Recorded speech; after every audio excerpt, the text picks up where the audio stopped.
আপনি পরিকল্পনা করুন এই নতুন বছর আসার আগে আমার জীবন ধারাকেও যেন আমি পরিবর্তন করতে পারি।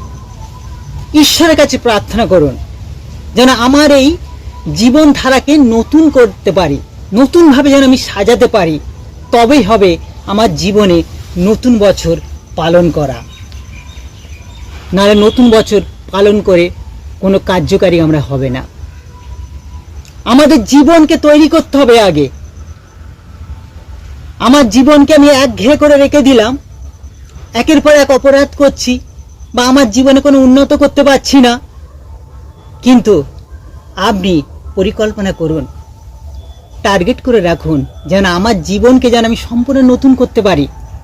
বিগত দিনে যে আমি যে অপরাধ করে চলেছি, যে অন্যায় কাজ করে চলেছি, একের পর এক আমার ফ্যামিলি আমার জন্য তারা কষ্ট ভোগ করেছে। আমাকে নতুন হয়ে উঠতে হবে। প্রতিটা মানুষের জীবনে পরিবর্তন করতে হবে।